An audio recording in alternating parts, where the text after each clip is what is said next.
வாழ்வில் நாயகனே நம் தாழ்வில் நாயகனே வழி நடத்தும் வல்ல தேவன் வாழ்வில் நாயகனே பரதேச பிரயாணிகளே வாழும் பாரினிலே பரதேச பிரயாணிகளே நாம் வாழும் பாரினிலே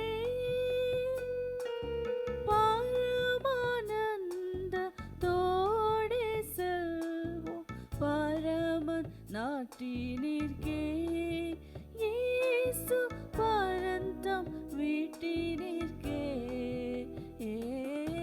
வழி நடத்தும் வல்ல தேவன் வாழ்வில் நாயகனே வழி நடத்தும் வல்ல தேவன் வாழ்வில் நாயகனே போகும் வழியை காட்டி நல்ல போதனை செய்வார் போகும் வழியை காட்டி நல்ல போதனை செய்வார் ஏகும் சுத்தர் மீது கண்கள் இருத்தி நடத்துவார் இயேசு திருத்தி நடத்துவார் வழி நடத்தும் வல்ல தேவன் வாழ்வில் நாயகனே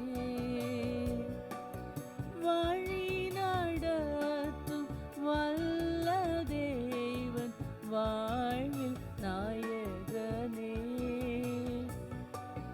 வாழ்வில் நாயகனே நம் தாழ்வில் நாயகனே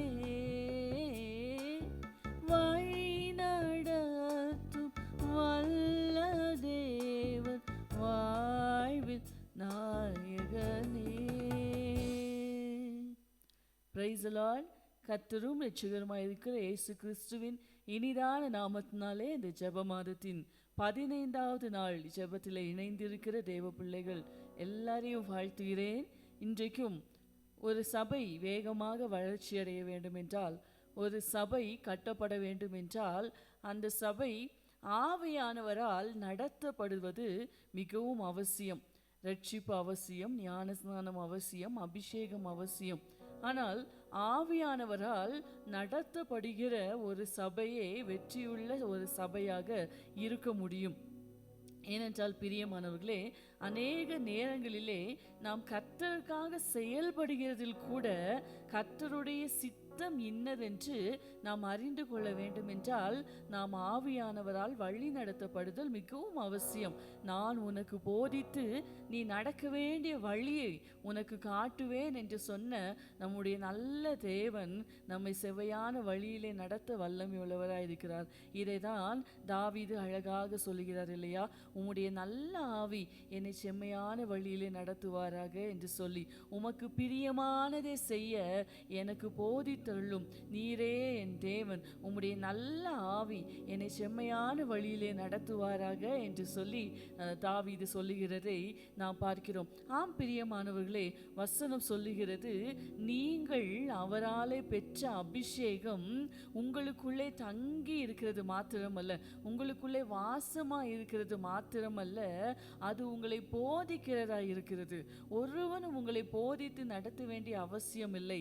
ஆவியானவர் உங்களை போதித்து நடத்துகிற அளவுக்கு, ஆவியானவர் உங்களை செவ்வையாய் நடத்துகிற அளவுக்கு ஒரு மனிதனாலும் நடத்த முடியாது. எனவே பிரியமானவர்களே, ஒரு தனி மனிதனுடைய வாழ்க்கையானாலும் சரி, ஒரு சபையானாலும் சரி, சரியான வழியிலே செல்ல வேண்டுமானால் ஆவியானுடைய சத்தத்துக்கு செவி கொடுக்கிற சபையாக, ஆவியானுடைய சத்தத்துக்கு செவி கொடுக்கிற ஒரு தனி மனிதனாக காணப்பட வேண்டியது மிகவும் அவசியம். நம் வாழ்க்கையின் எல்லா காலகட்டத்திலும் ஆவியானவரால் வழி நடத்தப்படுவது மிகவும் அவசியம். ஆம், ஏனென்றால் ஆவியானவர் தான் இயேசுவானவர் சொல்லும்போது சொல்லுகிறார் இல்லையா, நான் அனுப்ப போகிற தேற்றரவாளனே வந்து உங்களுக்கு பாவத்தை குறித்தும் நீதியை குறித்தும் நியாய தீர்ப்பை குறித்தும் கண்டித்து உணர்த்துவார் என்பதாக. நீங்கள் என்னாலே கேள்விப்பட்ட எல்லாவற்றையும் உங்களுக்கு போதித்து உணர்த்துவார் என்கிறதாக. அவர் சத்திய ஆவியானவர், சத்தியம் உள்ளவர், சத்தியத்தை உங்களுக்கு போதிக்கிறவர் என்றெல்லாம் ஆவியானவரை இயேசு அறிமுகப்படுத்துகிறது நாம் பார்க்கிறோம் இல்லையா. எனவே ஆவியானவரால் ஒவ்வொரு நாளும் ஒரு தேவ பிள்ளை வழி நடத்தப்படுதல் மிகவும் அவசியம். ஒரு சபையிலே ஆவியானவருடைய வழி நடத்துதல் காணப்படுமாயின் அந்த சபையிலே ஆண்டவருடைய பரிபூர்ணமான சித்தம் நிறைவேறும். ஆம் பிரியமானவர்களே, எங்கெல்லாம் ஆவியானவருடைய வழி நடத்துதல் இருக்கிறதோ அங்கே எல்லாம் the abundance of word, அதாவது தேவ வசனத்தின் பரிபூரணம் செயல்படுகிறதை நாம் பார்க்க முடியும். சில சபைகளிலே சத்தியமே இருக்காது பார்த்தீங்களா. அந்த சபைகளெல்லாம் தெளிவாக சொல்ல முடியும், ஆவியானவரால் நடத்தப்படுகிற அனுபவத்தை அவங்க ஏற்றுக்கொள்ளவே இல்லை. விசுவாசிகளாகட்டும் ஊழியக்காரர்களாகட்டும் ஆவியானவர் பேசுகிறதற்கு இடம் கொடுக்கிறதே இல்லை. நிறைய சபைகளிலே தங்களுடைய விருப்பத்திற்கு ஏற்றபடி தங்களை பிரியப்படுத்துகிற அளவிலே இன்றைக்கு தேவ செய்திகள் இருக்க வேண்டும் என்று சொல்லி அநேக தேவ பிள்ளைகள் எதிர்பார்க்கிறதை நாம் இந்த காலகட்டத்தில் பார்க்க முடியும். இல்லை பிரியமானவர்களே, நாம் எப்பொழுதெல்லாம் ஆவியானவர் சொல்லுகிறதற்கு எந்தெந்த சபையெல்லாம் காது உள்ளவைகளாக காணப்படுகிறதோ அங்கே எல்லாம் ஆவியானவர் பேசுவார். நாம் எந்த சூழ்நிலையில் வந்திருக்கிறோம், எந்த நிலைமையில இருக்கிறோம் என்கிறதை ஆவியானவர் நன்றாய் அறிவார். அவர் ஒவ்வொருவருடைய உள்ளிந்திரியங்களை அறிகிறவர் இல்லையா. அவர் ஒவ்வொருவரையும் ஆராய்ந்து அறிகிறவர். எனவே நம்முடைய இருதயத்தின் சிந்தனைகளை வகையறுக்கிறவர். நமக்கு ஏற்ற வார்த்தையை நம்மோடு கூட பேச வல்லமை உள்ளவராக இருக்கிறார். இதுதான் நீங்க ஒரு சபையில் அநேக நேரங்களில் உணர்ந்து கொள்ள முடியும். உங்களுக்கு ஏற்ற வார்த்தைகள், நீங்கள் என்ன யோசித்து கொண்டு வந்தீர்களோ, நீங்க என்ன ஆண்டவர்கிட்ட பேசணும்னு சொல்லி ஜெபித்து கொண்டு வந்தீர்களோ அதே வார்த்தையை ஆண்டவர் உங்களுக்கு பேசுவார். ஏற்கனவே ஆண்டவர் உங்களுக்கு வீட்டில் ஒரு வசனத்தை தந்திருப்பார். சபைக்கு போகும்போது அதே வார்த்தை உங்களோடு கூட இடைப்படும். இதுதான் பிரியமானவர்களே ஆவியானவருடைய வழி நடத்துதல். எந்தெந்த சபைகளிலெல்லாம் இப்படியான வார்த்தையின் பரிபூர்ணம் இருக்கிறதோ அங்கெல்லாம் ஆவியானுடைய வழி நடத்துதல் காணப்படுகிறது என்று சொல்லி நாம் நிச்சயிக்க முடியும். பாருங்கள், நாம் தேவ காரியங்களில் ஈடுபடும் போது கூட அப்போஸ்தலனாகிய பவுல் அப்போஸ்தலர் 16வது அதிகாரத்தில் நம்ம வாசிக்கும் போது 2-3 பட்டணங்களுக்கு செல்ல வேண்டாம் என்று, சுவிசேஷத்தை பிரசங்கிக்க செல்ல வேண்டாம் என்று ஆவியானவராலே தடை பண்ணப்பட்டார். அப்படியானால் தேவ காரியங்கள் நிமித்தமாய் நாம் செல்லும் போது கூட ஆவியானவருடைய விருப்பத்தை புரிந்து கொண்டு தேவ சித்தத்தை புரிந்து கொண்டு செல்ல வேண்டியது மிகவும் அவசியமாய் இருக்கிறது இல்லையா. நான் அழைத்த ஊழியத்திற்காக பவுலையும் பர்னபாவையும் பிரித்து விடுங்கள் என்று சொல்லி பரிசுத்த ஆவியானவர் திருவுளம் பற்றினாராம். பாருங்கள், ஊழியத்தினுடைய ஒவ்வொரு முடிவுகளையும் நாம் எடுக்கக்கூடாது, நம்முடைய புத்தியில் எடுக்கக்கூடாது, நம்முடைய சுய ஞானத்தில் எடுக்கக்கூடாது. ஆவியானவர் என்ன சொல்லுகிறாரோ அதற்கு கீழ்ப்படிய வேண்டும். சில நேரங்களில் அது நம்முடைய புத்திக்கு எட்டாததாக கூட இருக்கும். நம்முடைய தனி மனித வாழ்க்கையிலும் கூட சில நேரங்களில் ஆவியானவர் சில சத்தங்களுக்கு நம்மை கீழ்ப்படிய பண்ணுவார். ஆனால் அந்த நேரங்களில் நமக்கு அது தவறானதாக தெரியும். ஒருவேளை அது நம்முடைய புத்திக்கு எட்டாததாக தெரியும். ஆனால் பிரியமானவர்களே, அது ஆவியானவர் சொல்லுகிறார் என்று சொல்லி உங்களுக்கு ஒரு நிச்சயம் இருக்குமானா அதற்கு கண்டிப்பாய் நாம் கீழ்ப்படிய வேண்டும். ஏனென்றால் பிற்காலத்தில் தான் அதில் இருக்கிற நன்மை நமக்கு தெரிய வரும். பாருங்கள், ஒரு நாள் கந்தாகே என்கிற எத்தியோப்பிய மந்திரி ஒரு வேத புத்தகத்தை எடுத்து ஏசாயா தீர்க்கதரிசி புஸ்தகத்தை எடுத்து வாசித்து கொண்டிருந்தார். அவருக்கு ஒன்றுமே விளங்கவில்லை.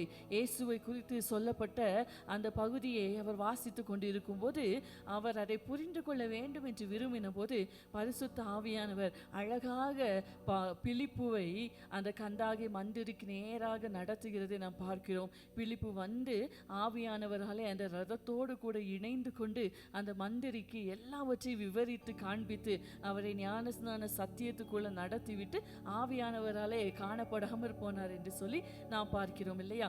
அப்படியானால் நம்முடைய வாழ்க்கையிலே ஆவியானவர் வழி நடத்துகிறது மிகவும் அவசியம்.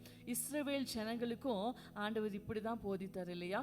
இஸ்ரவேல் ஜனங்களை எகிப்தின் அடிமைத்தனத்திலிருந்து மீட்டெடுத்து அவர்களை ரட்சித்து கானானுக்கு வழி நடத்துகிற வழியிலே வனாந்தர பாதையிலே அவர்கள் மேகத்துக்குள்ளாக சிவந்த சமுத்திரத்துக்குள்ளாக ஞானஸ்நானம் பண்ணப்பட்ட பின்பு ஆண்டவர் அவர்களை எப்படி வழி நடத்தினார் என்றால், மேக ஸ்தம்பத்திலும் அக்கினி ஸ்தம்பத்திலும் கர்த்தர் அவர்களோடு கூடவே நடந்து சென்று அவர்களை வழி நடத்தினார் என்று சொல்லி பார்க்கிறோம். அப்படியானால் நம்முடைய தேவன் நம்முடைய வாழ்க்கையின் எல்லா கட்டத்திலும் வழி நடத்த விரும்புகிறவராய் இருக்கிறார். நான் உனக்கு போதித்து நீ நடக்க வேண்டிய வழியை உனக்கு காட்டுவேன் சொன்னார். உனக்கு பிரயோஜனமாய் இருக்கிறதை உனக்கு காண்பித்து நீ நடக்க வேண்டிய வழியிலே உன்னை நடத்துகிற தேவனாகிய கர்த்தர் நான் என்று சொல்லுகிறார். உன் வலது கையை பிடிக்கிறவர். வசனம் சொல்லுகிறது, எகிப்து தேசத்திலிருந்து இஸ்ரவேல் ஜனங்களை அவர் வெளியே கொண்டு வந்த போது அந்த நாள் தொடங்கி அவர்களுடைய கரத்தை பிடித்த நாளிலே என்று சொல்லி வசனம் சொல்லுகிறது. அப்படியானால் நீங்கள் எப்பொழுது இயேசுவை ஏற்றுக்கொள்கிறீர்களோ, எப்பொழுது தேவ திட்டத்துக்கு கீழ்ப்படிய உங்கள் வாழ்க்கையை ஒப்பு கொடுக்கிறீர்களோ, அன்றைக்கே ஆவியானவர் உங்கள் கரத்தை பிடித்து கொள்ள விரும்புகிறார். தேவன் உங்களை சரியான பாதையிலே வழி நடத்த விரும்புகிறார். எனவே ஒவ்வொரு ஆவிக்குரியவனும் ஒவ்வொரு ஆவிக்குரிய சபையும் ஆவியானுடைய வழி நடத்துதலுக்கு தங்களை முழுமையாக ஒப்பு கொடுக்க வேண்டியது மிகவும் அவசியம். இன்றைக்கே ஒரு தீர்மானம் எடுங்கள். இதுவரைக்கும் நீங்கள் தேவ சத்தத்துக்கு தேவ சித்தத்துக்கும் கீழ்ப்படியாதவர்களாக இருந்தாலும் பரவாயில்லை, இன்றைக்கே ஒரு தீர்மானம் எடுங்கள். இனிமேல் என்னுடைய வாழ்க்கையிலே நான் என்ன தீர்மானத்தை எடுத்தாலும் எதை செய்தாலும் ஆவியானுடைய வழி நடத்துதலுக்கு நான் ஒப்பு கொடுப்பேன். ஆவியானவருடைய சத்தத்துக்கு நான் முழுமையாக கீழ்ப்படுவேன் என்று சொல்லி ஒவ்வொரு தீர்மானத்தை எடுக்கிற தேவ பிள்ளைகள், தேவ சபைகளுடைய வாழ்க்கையில கர்த்தர் பெரிய காரியங்களை செய்ய வல்லமை உள்ளவராக இருக்கிறார். நாம் ஜெபிக்கலாமா? எங்களை அதிகமாக நேசிக்கிற எங்கள் அன்பின் தகப்பனே, ஆண்டவரே, இந்த நாளுக்காய் உம்மை நன்றியோடு உம்மை துதிக்கிறோம். நீர் எங்களை ஒவ்வொரு நாளும் வழி நடத்துகிற விரும்புகிற தேவனாயிருக்கிற கிருபைக்காக உமக்கு நன்றி செலுத்துகிறோம். ஆண்டவரே, நீங்க பேசுகிற தெய்வம், நீங்க வழி நடத்துகிற தெய்வம். அப்பா உமக்கு நன்றி, அப்பா உமக்கு நன்றி. ஆண்டவரே, உம்முடைய வழி நடத்துதலுக்கும் உம்முடைய சத்தத்திற்கும் நாங்கள் கீழ்ப்படிய கிருபை செய்யுங்க. ஆண்டவரே, இஸ்ரவேல் ஜனங்களை குறித்து நீங்க அங்கலாய்த்தீங்கப்பா. இன்று உம்முடைய சத்தத்தை கேட்கிற கிருபையை கர்த்தர் எங்களுக்கு தருவீராக. ஆவியானவர் சொல்லுகிறதை காதுள்ளவர்களாய் நாங்கள் கேட்க கர்த்தர் எங்கள் காதுகளை திறக்கும்படியாய் ஜெபிக்கிறோம். ஆண்டவரே, இன்றையிலிருந்து எங்கள் ஊழியங்களில் எங்கள் சபைகளில் ஒரு மாற்றம் ஏற்படட்டும். ஆவியானுடைய பிரசன்னம் நிரம்பி வழிகிற சபைகளாய் எங்கள் சபைகள் மாறட்டும். ஆவியானுடைய பிரசன்னம் நிரம்பி வழிகிற வீடுகளாய் எங்கள் வீடுகள் மாறட்டும். ஆவியானுடைய பிரசன்னம் நிரம்பி இருக்கிற இருதயமாய் ஆலயமாய் எங்கள் சரீரம் மாற்றப்படட்டும். இயேசுவின் நாமத்தில் ஆண்டவரே, எங்கள் அவயவங்களை நீதியின் ஆயுதங்களாய் உமக்கு ஒப்பு கொடுக்கிறோம். பரிசுத்த ஆவியானவர் எங்களிலே தங்கி வாசமாய் இருக்கும்படியாய் ஜெபிக்கிறோம். ஆண்டவரே, எங்களை வழி நடத்தும்படியாய் ஜெபிக்கிறோம். ஆண்டவரே, கர்த்தர் அப்படி செய்கிற கிருபைகளுக்காக உமக்கு ஸ்தோத்திரம். இயேசுவின் நாமத்தில் கேட்கிறோம் ஜீவனுள்ள நல்ல பிதாவே. ஆமென், ஆமென். God bless you. கர்த்தர் உங்களை ஆசீர்வதிப்பாராக. ஆமென்.